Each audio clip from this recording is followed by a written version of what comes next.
Kisah 50 Sen, Komando Malaysia kirim salam. Jamalul Kiram mendabik dada mengatakan mempunyai 10,000 tentera dan mampu menawan dan menggegar Sabah dalam masa 2 jam. Tetapi pahlawan kita tidak gentar dan siap kirim salam. Hari ini, aku bawakan semula kisah legenda ini. Pada 7 Mac 2013, seluruh Filipina gempar, terutama Manila, apabila seorang budak menunjukkan wang siling 50 sen yang baru milik Malaysia yang diberikan kepadanya oleh seorang lelaki yang menaiki sebuah kereta yang berwarna hitam. Kisah ini dikorek sendiri oleh Malaysia Military Power MMP untuk tatapan kalian semua. MMP dapatkan sendiri ceritanya dari tuan punya badan.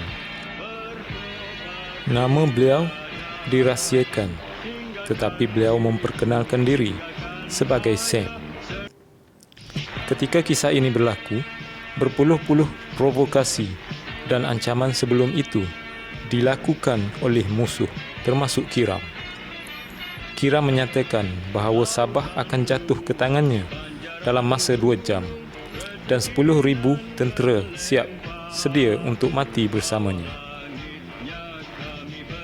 Selepas beberapa jam kenyataan ini dibuat, seorang anggota komando GGK bernama Sam telah berjumpa seorang pegawai tinggi polis di tempat rahsia.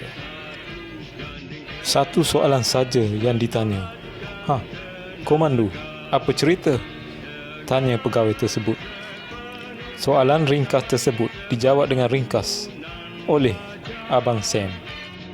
Datuk bagi saya 30 minit, biar saya bersiap. Pegawai tinggi polis tersebut hanya memberi cabaran ringkas. Apa tunggu lagi? Jalan, kata pegawai tersebut. Tanpa memakai uniform dan senjata, sekeping papan dan 3 keping duit 50 sen, beliau menuju ke lokasi Kiram dengan sebuah bot. Beliau kemudian berenang ke pantai. Tiba di pantai, Sam bersiap-siap. Beliau tidak bersuara. Beliau membuat mental note. Kedudukan beliau berpandukan ingatan sahaja. Sam kemudiannya mencuri pakaian di sebuah rumah dan menuju ke rumah Kiram. Setelah mengenakan pakaian, dia terus menuju ke rumah Sultan Sulu dengan berlagak seperti orang tempatan. Dia mahir dengan Tagalog dan dialek Sulu.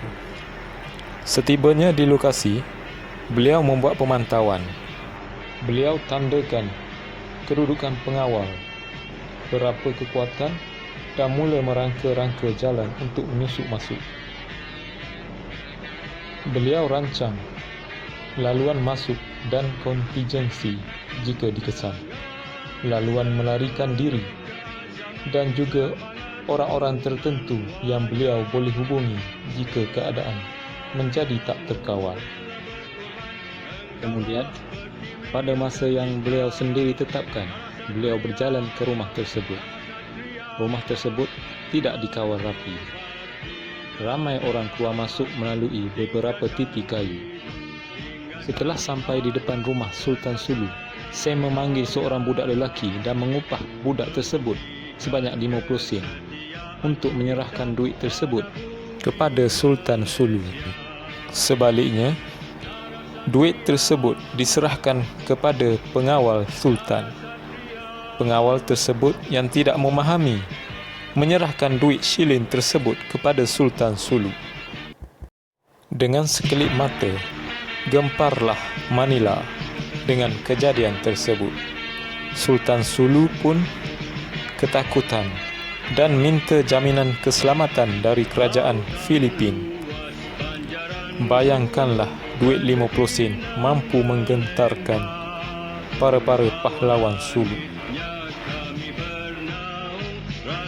Walau apapun, jangan terlalu percaya atau terlalu serius, kerana ini masih hanya kisah legenda yang bakal terpahat dalam sejarah ketenteraan negara kita. Tentera kita juga adalah yang terbaik dan disegani di peringkat Asia maupun antarabangsa. Sekian sahaja cerita dan kisah untuk kali ini. Assalamualaikum.